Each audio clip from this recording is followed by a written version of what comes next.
Om Namo Bhagavate Vasudevaya.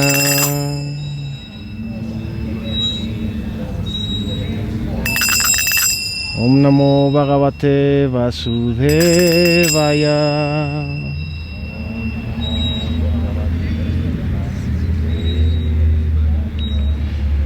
Om Namo Bhagavate Vasudevaya.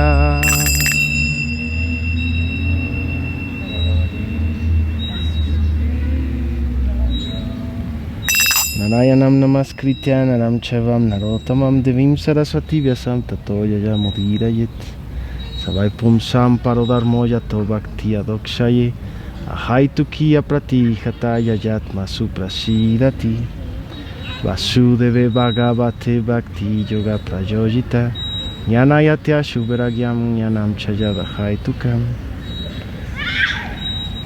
Srimad Bhagavatam o Mahabhagavatam Purana es un texto que tiene más de 5000 años y estamos empezando esta lectura. Lo vamos a ir subiendo por partes.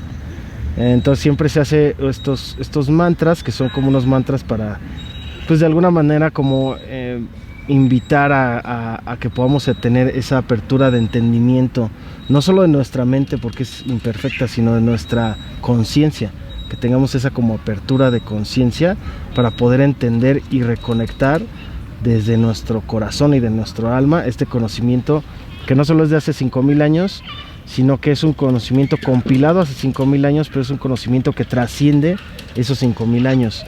Entonces no es nada más el tiempo de lo que se habla esto, lo van a ir entendiendo conforme pase el proceso. Es un libro muy largo, que de hecho no es un libro, son como 13, 14 tomos, no recuerdo ahorita muy bien. Es como una enciclopedia, es muy largo, pero está dividido en cantos. Hay 10 cantos, hay 12 cantos realmente, pero hay del 1 al 10 están como en esta colección y los otros 2 están aparte. ¿Por qué? Porque la persona que lo tradujo no alcanzó a traducir el 11 y el 12. Entonces, por ejemplo, para los que están escuchando este libro, pues es como el tamaño de una Biblia, haz de cuenta, y eso es nada más el canto 1, y son 10 cantos. Entonces hay cantos que tienen 2 o hasta 3 libros.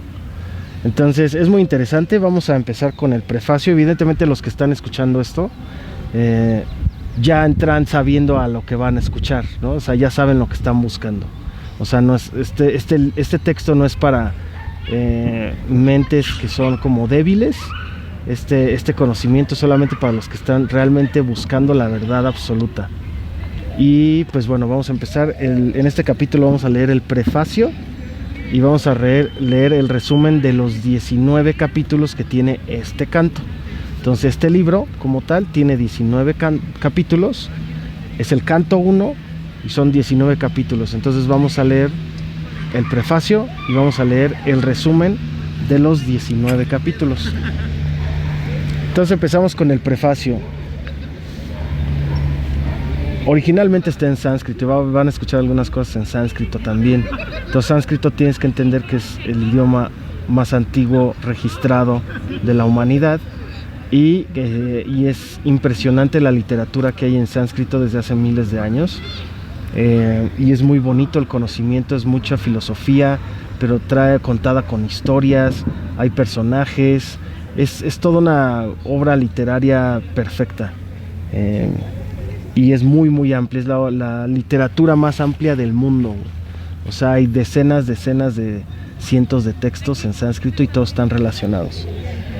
No importa la diferencia de eras donde se escribieron. Entonces, bueno, nuestro prefacio empieza.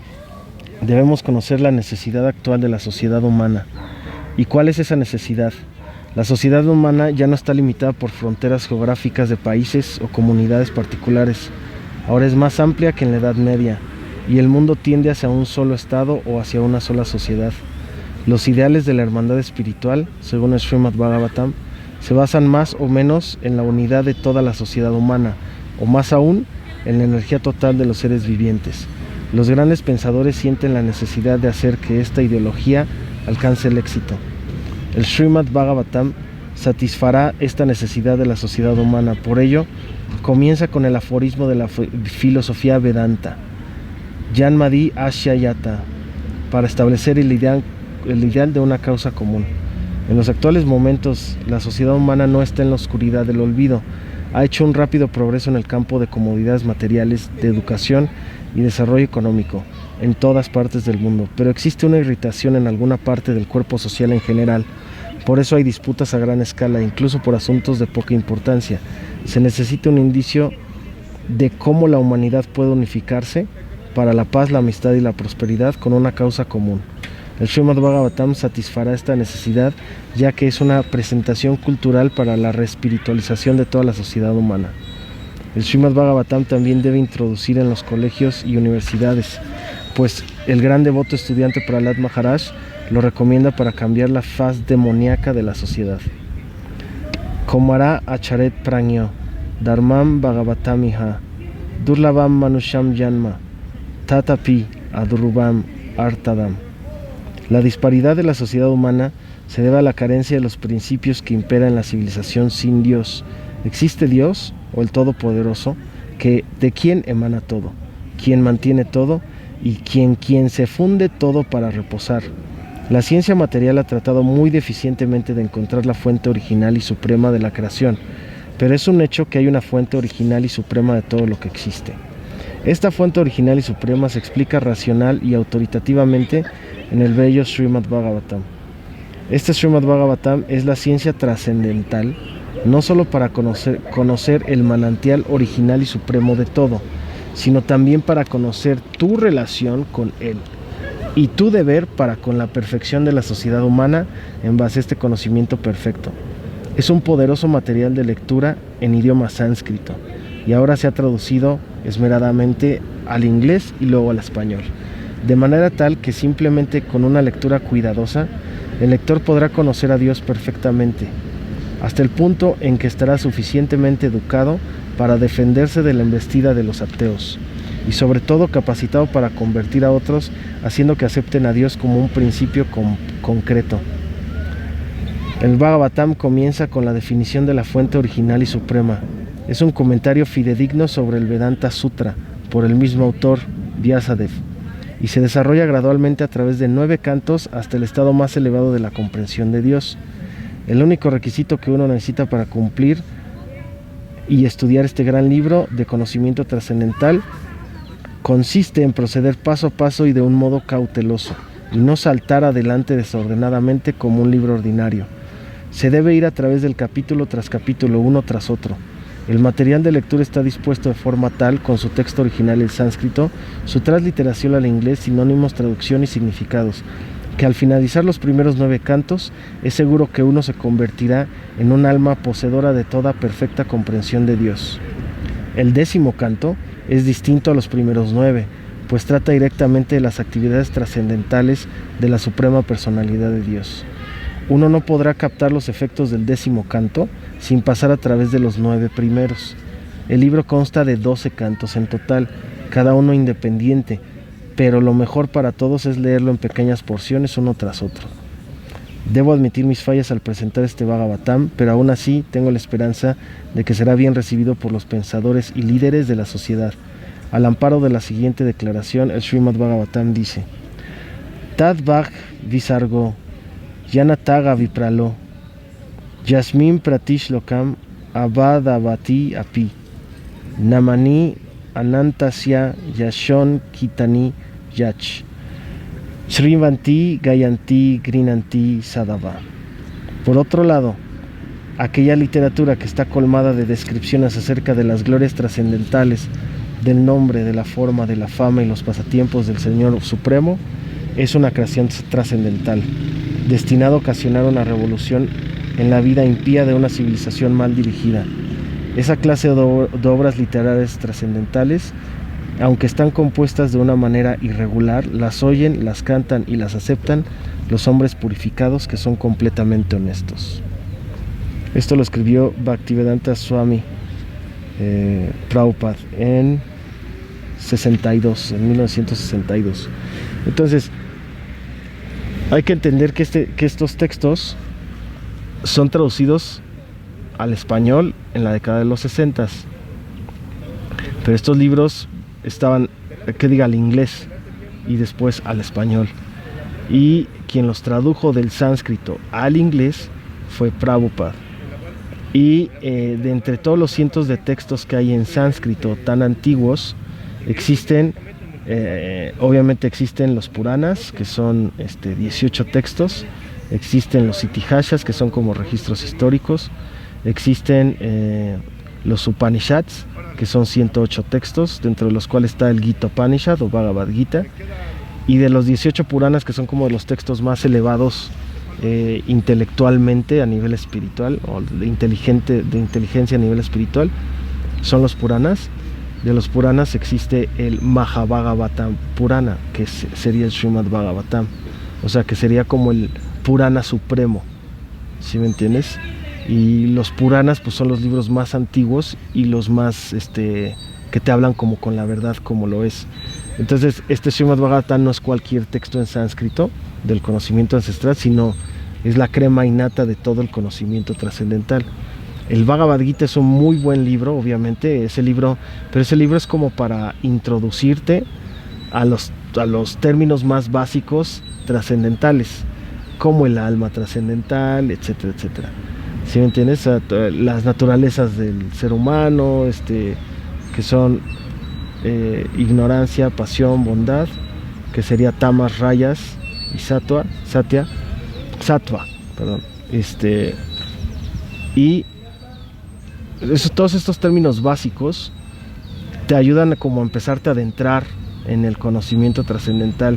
Y bueno, el Bhagavad Gita es una maravilla de todos esos textos, digámoslo así, es como el más fácil de entender,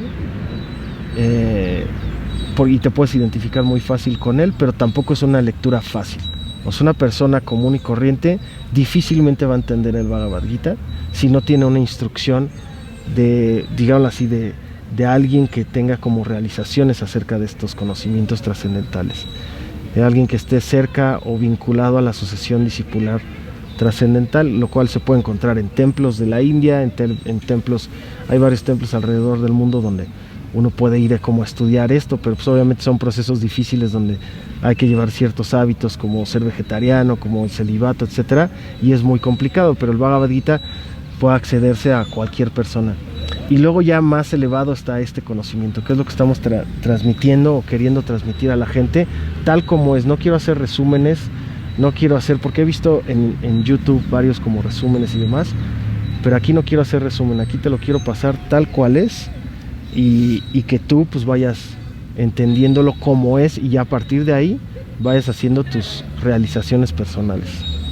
¿Sí? Entonces vamos a pasar al resumen de los capítulos. O sea, el resumen del primer canto, donde se viene el resumen de cada uno de los 19 capítulos. Entonces, en el capítulo 1, las preguntas de los sabios se llama. Como preludio del capítulo, el autor Srila Vyasadeva le ofrece reverencias a Krishna y glorifica. Krishna es conocido como la suprema personalidad de Dios. Es como Dios tiene muchas como facetas para cada quien, para cada persona, pero se dice que Krishna significa eso, el que es supremamente atractivo y que conjunta, o la conjunción de todas las personalidades supremas, o el supremo absoluto, ¿sí? Y glorifica, Vyasadeva glorifica el Bhagavad Purana, que es este libro. Los sabios de Naimisaranya, reunidos ahí para realizar un sacrificio durante 1000 años por el bien de la gente, le hacen preguntas al sabio Sutta Goswami, a quien han elevado a la Vyasasana, como el puesto como de guru. Ellos le piden a Sutta Goswami, que les diga lo que él ha averiguado de que es el absoluto y máximo bien para la gente en general, y que explique las enseñanzas fundamentales de todas las escrituras.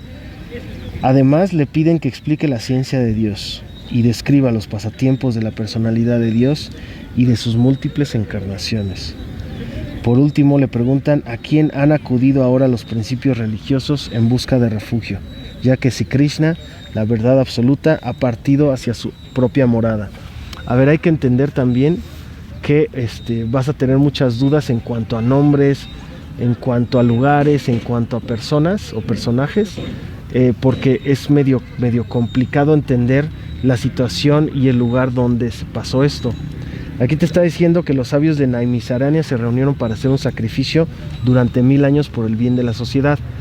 Y te dicen que Krishna había partido hacia su morada suprema. Hay que entender que si los que están haciendo los que están invirtiendo su energía en esta lectura, en este audio, ya han de haber pasado por el Bhagavad Gita y ya han de haber pasado por el Mahabharata. ¿Sí? ¿Por qué? Porque tienen que entender como la circunstancia. Esos textos no son textos nada más que son obras épicas, o cuentos, ¿no? Esos textos como el Mahabharata son considerados itihasas o registros históricos, y ya se ha comprobado muchas cosas acerca del Mahabharata. Entonces, cuando Krishna apareció hace más de 5000 años, estuvo aquí, fue un gran rey, fue como un rey entre reyes, pero sus primos y amigos los Pándavas tuvieron una batalla, que es la batalla del Mahabharata. Y Arjuna era su primo, y todos los Pándavas, los 5 Pándavas eran sus amigos. Ganaron la batalla contra Duryodhana y sus hermanos, sus 99 hermanos, y se quedaron, digámoslo así, reinando durante varios años.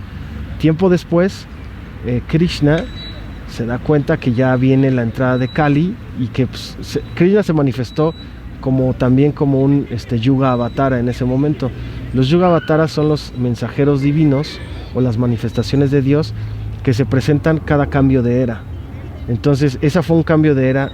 De las 4 que existen, Satya, Tetra, Dwapara y Kali, fue el cambio de Dwapara a Kali, ¿sí? Que es la era en que estamos ahorita, el año 2024, que es cuando se está grabando esto.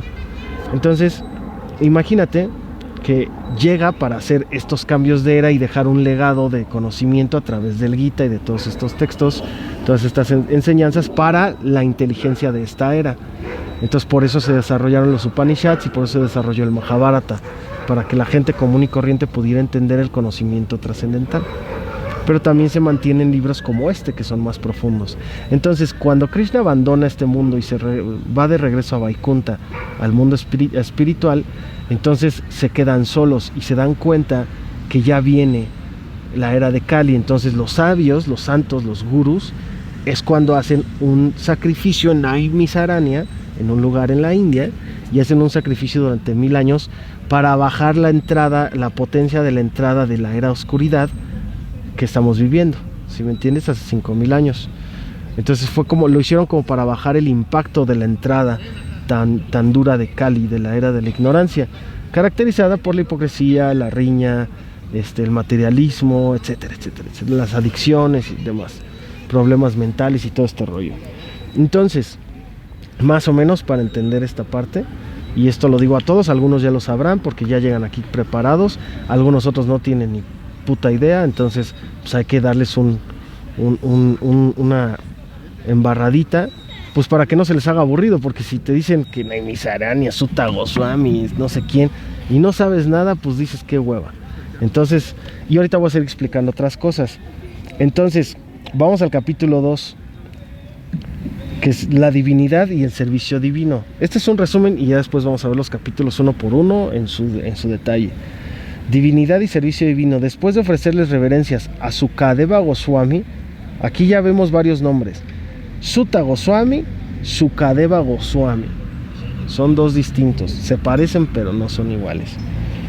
Entonces, después de ofrecerles reverencias a Sukadeva Goswami, a la personalidad de Dios, y a Nara Narayan Rishi, a la Madre Saraswati y a Srila Vyasadeva, y después de agradecerles a los sabios sus preguntas, Sutta Goswami comienza a responder. En primer lugar, él explica que el bien absoluto para la generalidad de la gente consiste en prestarle servicio a la personalidad suprema en un amoroso servicio devocional. Y luego explica que la enseñanza fundamental de todas las escrituras es que se debe oír hablar de la personalidad de Dios y adorarlo, recordarlo y glorificarlo. Claro, se oye muy religioso esto, y lo es, pero te lo va a explicar de una manera muy padre, muy bonita, y lo cual lo vas a entender muy fácil. Solamente así uno trasciende las 3 modalidades de la naturaleza, que ya sabemos que son ignorancia, pasión y bondad, que es lo que nos mantiene atados aquí. Y llegas a conocer la ciencia divina, la ciencia de Dios. Sutta Goswami hace una sinopsis de la ciencia de Dios, describiendo al Señor como el origen de los Purusha avatares, entendiendo que los Purusha avatares son los Tripurusha avatares, que son los 3 avatares que crean los universos. En la teoría de los multiversos existe desde hace más de 5000 años. Tú lo estás viendo ahorita en Spider-Man y estas mamadas, pero esto existe desde hace miles de años. Por eso es conocimiento trascendental. Desde hace miles de años se habla que existe. Tú estás viviendo ahorita estamos ahorita en México, por ejemplo, en el año 2024, y estás viviendo en un universo. Estás viviendo en una dimensión de un universo. Este universo tiene dimensiones. ¿Alguien sabe cuántas dimensiones tiene este universo según el Bhagavatam? Que lo vamos a ver en un futuro en estos textos. Tiene 42 dimensiones. ¿Sí? Hay digámoslo así, demoníacas, intermedias y celestiales. Y aparte hay infernales, que es donde, digámoslo así, pagas tus karmas muy pesados. No me voy a meter mucho en eso, después lo vamos a ver. Y que todo eso está regido por el Trimurti, Brahma, Vishnu, Shiva, que son los regentes de las naturalezas, ¿sí? Brahma de la pasión creativa, Vishnu de la bondad que mantiene, y Shiva de la destrucción con la ignorancia. Entonces, imagínate que tienes estas 3 divinidades reinando el cosmos, y aparte hay millones de semidioses bajo de ellos. El Sol, Surya, Vivasvan, la Luna, Chandra, etcétera, etcétera, etcétera. La Bhumima, la Madre Tierra, etcétera. Entonces tienes todas estas divinidades abajo. Ahora, ese es solo un cosmos, ese es solo un universo. Los Purushas avatares se encargan de crear millones de universos constantemente. ¿Sí? Se dice que con cada exhalación de sus poros sale, por ejemplo, de Mahavishnu, que sería Siro Dakasayi Vishnu, sería un Purusha avatar. De cada uno de sus poros salen millones de universos como burbujas y se expanden y se crean los universos, y cada vez que inhala, millones de universos vuelven a entrar a través de sus poros y a fundirse con su propia naturaleza. Y ese es su servicio de Mahavishnu, crear universos con su respiración. Vive creando y absorbiendo universos.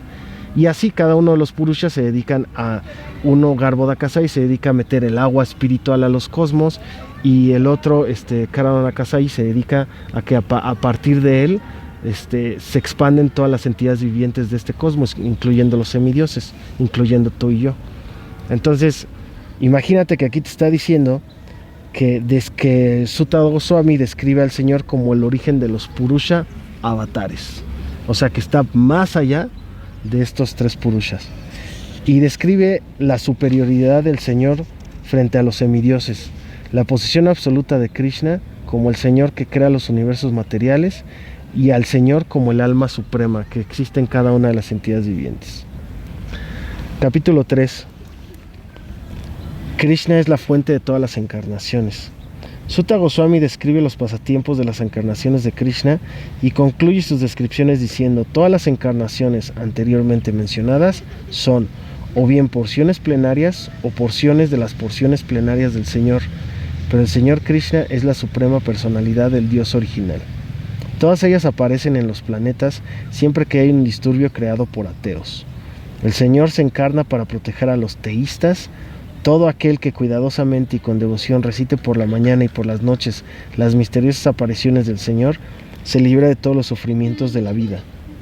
Sutta procede a explicar los diferentes temas, entre ellos el Virarupa o la forma universal de Dios, la autorrealización, la omnipotencia del Señor y las glorias del Srimad Bhagavatam. Luego, él responde a la última pregunta que le hicieron los sabios en el capítulo 1, en relación con quién está protegiendo, de quién está protegiendo los principios de la religión después de que parte el Señor Krishna.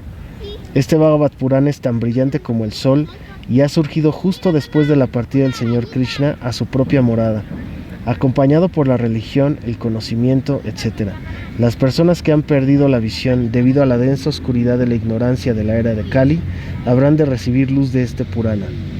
Sutta Goswami concluye diciendo: oh brahmanas eruditos, cuando Sukadeva Goswami recitó el Bhagavatam ahí, en presencia del emperador Pariksit, ya salieron otros nombres, aprendí yo lo oí a él con suma atención y en consecuencia, por su misericordia, aprendí el Bhagavatam con ese eminente y poderoso sabio. Ahora trataré de hacerles oír exactamente lo mismo, tal como yo lo aprendí de él y como yo lo he comprendido. A ver, bueno, la aparición de Narada, el resumen del capítulo 4, y ahorita les explico quién es Pariksit y quién es Sukadeva Goswami. Entonces Saunaka Rishi, es otro sabio, le pide a Sutta Goswami que él hable acerca del origen del Bhagavatam, dónde y cuándo se le dio comienzo, por qué fue emprendido, de dónde se obtuvo Vyasadeva la inspiración para recopilarlo, cómo se reconoció a Sukadeva Goswami como un sabio cuando entró en Hastinapura, cómo conoció el rey Pariksit a Sukadeva Goswami, cómo fueron el nacimiento y las actividades de Maharaj Pariksit, por qué quería el rey dejarlo todo, incluso su propio cuerpo, que era un refugio para los demás.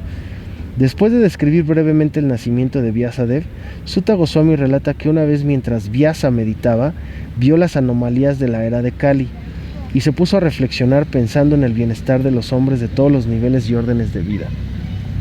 Como resultado de sus reflexiones, dividió el Veda original en 4, recopiló los Puranas, les confió los Vedas y Puranas a diferentes sabios y recopiló el Mahabharata. No obstante, a pesar de haber recopilado todas esas escrituras, Vyasa se sintió insatisfecho, cosa que le atribuyó al hecho de no haber señalado de modo específico la senda devocional del servicio del Señor. En el momento en que Vyasa se lamentaba de esto, su maestro espiritual Narada Muni llegó a la cabaña de Vyasa, situada a orillas del río Saraswati. Las instrucciones de Narada a Vyasadeva. A ver, ahorita agarren el pedo. O sea, agarren la onda. Sutta Goswami, Sukadeva Goswami se vuelve a veces muy difícil. Y más para quien no ha escuchado conocimiento trascendental a profundidad. Se vuelve pesado porque no reconoces los nombres. No sabes quién chingas es Pariksit. No sabes quién chingas es Sutta Goswami, Sukadeva, no importa. Le vas a ir agarrando la onda. Imagínate que el conocimiento trascendental es como un pinche río, güey, así. Imagínate el Ganges, así que va hecho la madre, gigante, y tú quieres agarrarle al pedo a cómo inició el Ganges.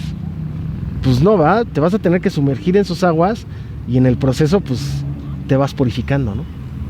¿Sí me entienden? Es más o menos así. Pero todas las dudas se van a ir aclarando, ¿eh? Claro, si tienen fe y perseverancia, si no, pues no. Capítulo 5. Las instrucciones de Narada a Vyasadeva acerca del Bhagavatam. Narada revela la causa del desaliento de Vyasa. Vyasa es el compilador de todos los Vedas. Tú no has difundido de hecho las sublimes e inmaculadas glorias de la personalidad de Dios. Narada explica, en esencia, que Vyasa, Narada es un sabio y es maestro espiritual de Vyasadeva. Vyasa, con un espíritu de transigencia, había hecho énfasis en las actividades karma kanda. Son las actividades reguladas fruitivas de este mundo. Cuando tú entiendes el karma y en sus cualidades y lo usas a tu favor, se llama karma kanda. Animando así a la gente a que disfrutara de la complacencia de los sentidos en el nombre de la religión. Él debía más bien describir directamente las glorias y actividades trascendentales del Señor Supremo, en aras del máximo bien de la gente. Vuestra merced posee una visión perfecta. Tú mismo puedes conocer a la superalma y la personalidad de Dios, debido a que estás presente como porción plenaria del Señor. Aunque tú no naces, has aparecido en esta tierra por el bienestar de toda la gente. Por favor, describe, pues, más vívidamente los trascendentales pasatiempos de la suprema personalidad de Dios y Krishna. Describe, por favor, las actividades del Todopoderoso Señor que has aprendido con tu vasto conocimiento de los Vedas, pues eso satisfará los anhelos de los grandes eruditos y al mismo tiempo mitigará los sufrimientos de las masas de gente común, que siempre están padeciendo los tormentos materiales. En verdad, no hay otra forma de escaparse de esos sufrimientos. Narada relata la historia de su propia vida previa, como el hijo de una sirvienta que estaba dedicada al servicio de unos brahmanas. Él mismo se ocupó también en el servicio de ellos y por relacionarse con ellos y recibir sus bendiciones, se sintió atraído a oír hablar de Krishna, con lo cual comenzó su servicio devocional y adquirió conocimiento trascendental. Narada, hablándole a Vyasadeva, glorifica entonces el proceso del servicio devocional que se le presta al Señor Supremo. Capítulo 6. Conversación entre Nara y Vyasadeva. Vyasadeva le pregunta a Narada acerca de lo que hizo después de la partida de los sabios. Narada explica que después de que ellos partieron, su madre fue mordida por una serpiente y murió. Considerando que esto era la misericordia especial del Señor, Narada se fue del hogar y comenzó a viajar, pasando por ciudades, pueblos, bosques y junglas. Una vez, en un bosque deshabitado, Narada se sentó bajo un árbol baniano y comenzó a meditar en la superalma tal como se lo habían enseñado los sabios. De inmediato, el Señor Krishna apareció en el loto de su corazón y él se llenó de éxtasis. Cuando Narada perdió esa visión extática y se acongojó, la personalidad de Dios le habló y le dijo que había aparecido solo para aumentar en Narada el deseo de verlo. Y que aunque no podría verlo de nuevo durante el resto de esa vida, el recuerdo del Señor lo acompañaría ininterrumpidamente. Después de ese incidente, Narada viajó por toda la tierra cantando el santo nombre y cantando acerca de su santa fama, hasta que abandonó su cuerpo material. Al final del milenio, Narada entró en el cuerpo del Señor Narayan y reapareció al comienzo del siguiente milenio. Desde ese entonces, Narada viaja por todas partes de los universos materiales y espirituales sin restricción, cantando constantemente las glorias del Señor y tocando su viña trascendental, como un arpa. Después de completar esta narración autobiográfica, Narada se despide de Vyasa. Capítulo 7. El castigo del hijo de Drona. Saunaka Rishi le pregunta a Sutta Goswami acerca de lo que Vyasa hizo después de la partida de Narada. Sutta describe que después de la partida de Narada, Vyasa se sentó a meditar y llegó a comprender por completo que las entidades vivientes engañadas podían liberarse de las desdichas materiales únicamente mediante el servicio devocional. Sin embargo, como la mayoría de la gente no sabe esto, Vyasa compiló el Srimad Bhagavatam para darle una guía indicada. Después de compilar este Bhagavatam, Vyasa se lo enseñó a su propio hijo Sukadeva Goswami. Sutta Goswami comienza entonces a narrar los eventos que siguieron a la batalla de Kurukshetra. Él describe cómo Ashwatthama, después de perpetrar el atroz acto de matar a los 5 hijos de Draupadi mientras dormían, fue castigado por Arjuna bajo la dirección de Krishna. Aunque como Ashwatthama era el hijo de un brahmana, no se lo podía matar por ser un agresor, Arjuna lo mató simbólicamente cortándole el cabello y la joya que llevaba en la cabeza. Después de ser deshonrado de ese modo, puesto en libertad y echado del campo, Draupadi y los hijos de Pandu, sobrecogidos de pesar, les hicieron los debidos rituales a los cadáveres de sus familiares. Capítulo 8. Las oraciones de la reina Kunti y la salvación de Parikshit. Después de apaciguar a aquellos que estaban afligidos por la devastación de la batalla de Kurukshetra, el señor Sri Krishna se dispone a partir a Dwarka. Sin embargo, Uttara, la viuda de Abhimanyu, hijo de Arjuna, el cual fue asesinado, acude a Krishna buscando protegerse de un arma Brahmastra que Ashwatthama había lanzado contra ellos con miras a acabar con la última vida de la familia Pándava, es decir, con Parikshit, que estaba en su vientre, que es el rey Parikshit del que se habla en este Bhagavatam. Ahorita les explico. Que yacía en forma de embrión en el vientre de Uttara, la viuda de Abhimanyu, hijo de Arjuna, y Abhimanyu fue matado en Kurukshetra. Entonces, mientras cubriendo el embrión con su energía personal, Krishna neutralizó el Brahmastra, que era como una bomba atómica. Mientras Krishna se disponía de nuevo a partir a Dwarka, su ciudad, Kunti, la esposa de Pandu, madre de los Pándavas, se acercó a él y ofreció muchas oraciones hermosas para glorificarlo.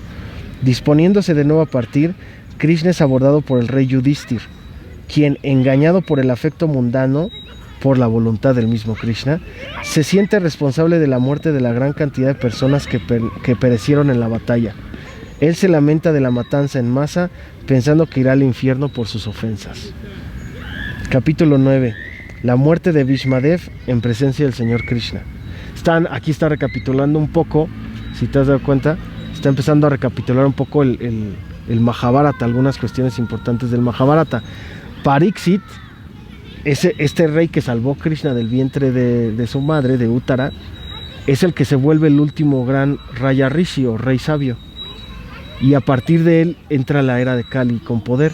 Y entonces cuando él ya se va a abandonar el cuerpo, durante 7 días deja de comer y entonces Sukadeva Goswami le recita el Srimad Bhagavatam a él.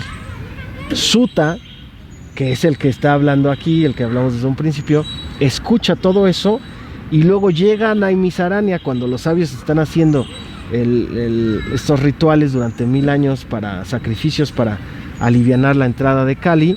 Él llega y les comenta de nuevo este Bhagavatam que oyó de Sukadeva Goswami, que se lo está diciendo a Pariksit, el cual fue salvado por Krishna. Se está entendiendo cómo todo se entreteje medio raro. Por eso dices, ¿pero cómo? Güey, pues síguele entendiendo y te vas a dar cuenta que todo se entreteje como un infinito cósmico, güey. Y yo creo que llegamos hasta el capítulo 9 y ya le paramos porque ya le seguimos en la siguiente porque ya es mucho. La muerte de Bhishmadeva en presencia del Señor Krishna. ¿No le parece, güey? Deja que acabe el 9. Cuando Maharaj Yudhishthir regresó al campo de batalla, vio que Bhishmadev, el abuelo de los Pándavas, yacía en un lecho de flechas, a punto de irse de este mundo. Muchos sabios y reyes de todas partes del universo se reunieron ahí, y Bhishmadeva comenzó a hablarle a Yudhishthir, a quien lo acompañaban los Pándavas, y le dijo que muchos de los sufrimientos por los que habían pasado, los Pándavas eran parte del plan del Señor, y así debían aceptarlo. Él glorifica entonces a Krishna como la suprema personalidad de Dios. ¿Sí saben quién es Bhishmadev, no? El más poderoso de todos. Y él glorifica a Krishna como la suprema personalidad de Dios, apreciando el hecho de que se halle presente en el momento de su muerte. Imagínate que Krishna te despida de este mundo y te reciba en el otro, ¿no? A pedido de Maharaj Yudhishthir, Bhishma le explica los principios esenciales de la religión, los deberes de los Varna y de los Ashrams, la caridad, el deber de un rey, las actividades para la salvación, los deberes de las mujeres y de los devotos. Cuando el sol entró en el hemisferio norte, que es el periodo que anhelan los místicos que mueren cuando lo desean, Bhishma dejó de hablar, fijó los ojos en Krishna y de ese modo se purificó por completo y se liberó de todos los dolores corporales causados por las heridas de las flechas. Él le ofreció entonces oraciones devocionales a Krishna, pidiéndole tener la mente fija en él mientras abandonaba el cuerpo. Después de que dejó el cuerpo y regresó a Vaikunta, todos los presentes dieron comienzo a demostraciones de honor y respeto, y del cielo cayeron lluvias de flores. Luego de glorificar a Krishna mediante himnos védicos, todos los sabios ahí reunidos regresaron a sus respectivas ermitas. Maharaj Yudhishthir fue entonces a Hastinapura y consoló a sus tíos Dhritarashtra y Gandhari y comenzó a gobernar el reino de acuerdo con los principios religiosos.